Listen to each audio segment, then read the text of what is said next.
I'm very calm, but when somebody winds me up, blow my fuse and I explode. She's calm, she stays away from drama, but sometimes being quiet isn't always about calmness. What you're about to find out shows the smart plan behind Sade's 40-year career and why her mysterious behavior was actually a masterclass in controlling the music business. For decades, the British singer behind hits like Smooth Operator and No Ordinary Love has perfected the art of invisibility. While other stars chase headlines, Sade chooses silence. She avoids the noise. But don't mistake her restraint for weakness. When Sade finally breaks her silence, the music world feels it. Her rare words don't just speak, they cut. Today, we're counting down 6 musicians Sade reveals she hates the most. From rivalries she won without saying a word, to artists she would never get in a booth with. The last one, though? She spoke out, and her words cut deep. Stay tuned, because some of these feuds reveal a shocking truth about Sade. Number 6. Jhené Aiko. Sade was the queen when it came to smooth R&B in the UK, so every new artist with a similar style would get caught up in comparisons. It was Jhené's turn. From the moment she stepped into the spotlight, the comparisons started flowing. Not only did people compare her breathy vocals, they compared her style to the musical genius Sade. Journalists couldn't help themselves. They kept calling Jhené the new Sade. What happened next destroyed any chance of them ever working together. The music business had never seen anything like it. Industry insiders called it the coldest move in R&B history. What Sade did next would teach every young artist a lesson they'd never forget. According to sources close to the R&B scene, Sade was against being used as the template for soft-spoken singers. And when the comparisons grew louder, her team went on the offensive, blasting journalists for pushing the story and calling it lazy journalism. The tension peaked in 2014 when Jhené was asked yet again about the comparison during award season. This time, she pushed back, making it clear that though Sade was a queen, she was determined to be her own woman, her own singer, and no one's replacement. You know, when people ask me my sound, I just say it's me. And then people, of course, they have to compare you to something to make it. Jhené stood her ground, calling herself her own artist, but the media wouldn't let it be. They had to take it further, making it look like Jhené despised being compared to Sade. But Sade's response was ice cold. Absolute silence. No acknowledgement, no support, no recognition that this rising star even existed. While Jhené was being suffocated by comparisons, Sade acted like she was invisible. Think that was harsh? Well, buckle up, because the next name on our list didn't just cross Sade. He helped build her empire first, then tried to tear it down. Hit subscribe and the bell icon so you never miss our deep dives into music history. Number 5. Robin Millar. Her own producer questioned the very sound he helped create. Robin Millar produced one of the most important pieces of Sade's career, her breakthrough album Diamond Life back in 1984. He was there from the start, helping her create tracks that made her the global star we know today. But during a 1987 interview with Sound on Sound magazine, just a few years after Sade's breakthrough album, Robin Millar made comments that shocked the world. The interview was supposed to be routine promotion about his production work. Instead, it turned into professional suicide. Industry writers called it backstabbing. His own peers turned on him overnight. What he said didn't just anger Sade, it broke their friendship forever and changed how Sade worked with producers from that point on. In that interview, Robin Millar suggested that Sade's career wasn't built on raw talent, but on studio magic. He claimed the key to her success was production and layering, words that undermine her voice and her band's artistry. For Sade, who had spent her life honing a sound rooted in soul and authenticity, this wasn't just criticism. It dismissed everything she had worked so hard to build. A former studio engineer at Power Plant Studios, where they recorded, told NME in 1988 that there was tension in later sessions. Sade felt like Robin was taking too much credit for the soul of the music. The source said that Sade had worked her whole life to get that voice, that feel, and having someone suggest it was simply studio polish got under her skin. Sade had reached her breaking point when Millar went on an interview with Promise back in 1985, talking about technical achievements. So she gave her thoughts, but not in interviews. Instead, she spoke on the cover of Rolling Stone, saying that production is just the frame. The heart comes from somewhere much deeper. If our music has to be labeled, then I would say more than anything it was soul. But we have our own feeling and our own sound that comes from many things possibly that have subconsciously influenced us all. And we don't consciously try and make any songs or records that sound like anything or anybody. She insisted her band and voice were the true architects. This is what she said in the magazine. That's the one special thing about this band. We do things the way we feel we should. I suppose pride and ego have something to do with it as well, because you don't want to make yourself look like a fool in front of 7,000 people. This time is big enough for the both of you. It's not big enough. So, if you stick around and you're really, really lucky, you may see the last remaining cowboy who still wears a miniskirt and bondage. This betrayal changed everything. It made her build walls around her music, becoming ruthlessly selective about who she'd trust with her art. Yes, Robin Millar was talented, but he crossed a line that should never be crossed, claiming ownership of the heart of her music. But that producer's betrayal was just the beginning.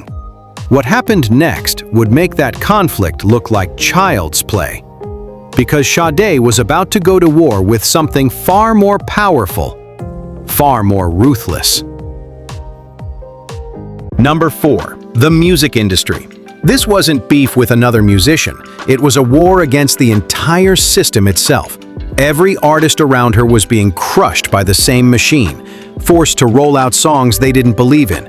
But when her label tried to break Sade, she did the unthinkable. She refused to play their game. The pressure began early. Executives wanted album after album, tour after tour, desperate to cash in before the moment passed. Former Epic Records executive Mike Bone admitted in a 1994 Vibe interview that the bosses at CBS pushed Sade harder than most, hoping to mass release and take advantage of her newly found stardom. Music insider Paul Green leaked that in 1988 at CBS headquarters, when executives pressed her about the 3-year gap between her albums Promise and Stronger Than Pride, she replied, "Quality doesn't work on your schedule." Didn't really contemplate that because, we were just thinking, let's make another album and just make it how it feels right. Her deal is quality over quantity. She doesn't care if it takes 3 years for her to release her next songs. All she wants to do is create songs she would be proud of. She took her stance against the industry and won. To her, it didn't matter how long it took before she dropped her next masterpiece. What mattered was that every piece should be a masterpiece. Sade stood well to her principles, and nothing could bend them. Obviously, I think a lot of people are frightened that if they go away, if they disappear for a while, everything will crumble. They'll come back and there's no place for them. Sade destroying an entire industry was impressive, but what came next was downright ruthless. When one of the most powerful men in music came crawling to her door, desperate for a collaboration she'd never give him. Number 3. Kanye West. I have plaques. I have no awards. My greatest award is what I'm about to do. I'm always thinking about the future. This wasn't just another collaboration request. According to Def Jam executive Karen Civil, Kanye brought up Sade's name repeatedly in meetings, telling XXL magazine in 2011 that he was determined to make it happen. He was willing to go through any length. He pitched ideas, floated samples, even reached out through mutual industry connections. To him, Sade's voice was the missing piece of his experimental sound. But what he didn't understand was that he was asking someone to betray everything she stood for. Sade has said to the public multiple times, "I only work with my band. They are my family." But would hip-hop's biggest name be the exception? The answer would prove that not even Kanye's influence could crack her code. She turned him down. Completely. Not even Kanye's obsession could break her loyalty to her band. But if you thought Kanye's rejection was brutal, wait until you see what happened when another hip-hop legend came knocking. This time, it was someone who never takes no for an answer. Number 2. Jay-Z. You're surprised, right? Jay-Z made his way to the list, despite having a song with Sade in 2011. Well, it wasn't for some scandal or insult, but his bid to collaborate with her, not long after Kanye West failure, which showed the world one thing. Sade wasn't keen on collaborations. According to music journalist Nelson George in an interview with the Los Angeles Times, he claimed Sade reportedly said she turned Jay-Z and other hip-hop giants down because she was simply too scared. In her words, she said, "I'm too scared. They'll find me out. It's like the Wizard of Oz. They'll find out there's nothing there." As for collaborations, I'm collaborating with the band and do what we do. I see myself as a member of this band who does these songs that we write. So what's the big deal here? Jay-Z, a king of hip-hop, wanted to work with her, a queen in her own genre. But Sade's answer wasn't a rejection of him. It was a firm stand for her own beliefs, a choice not to water down her art for fame. But about a year later, according to HipHopHero.com, she admitted regret when she refused to work with Jay-Z. During a conversation with the newspaper, she said, "If I could turn back time, I would have asked Jay-Z to rap on Soldier of Love in 2010. There's not much else I would change. The mistakes I've made have made me grow braver." She did regret her actions back in 2010, but like a queen, she learned from it. Later in 2011, she gave in. On her greatest hits collection titled The Ultimate Collection, Jay-Z appears on a remix of The Moon and the Sky. There's a story to learn. Jay-Z didn't let the pride of the previous rejection stop him from making the masterpiece. Instead, he used it as inspiration to move further. But everything we've seen so far, the silent treatments, the rejections, the cold shoulders, that was nothing. Because what you're about to witness is the moment Sade finally broke her silence. And when she did, her words cut like a blade. Number 1. Prince. The world sees him as a male fashion icon, a guitar god, and a creative genius. But to Sade, he was something else entirely. And that's why Prince sits at the number 1 spot on our countdown.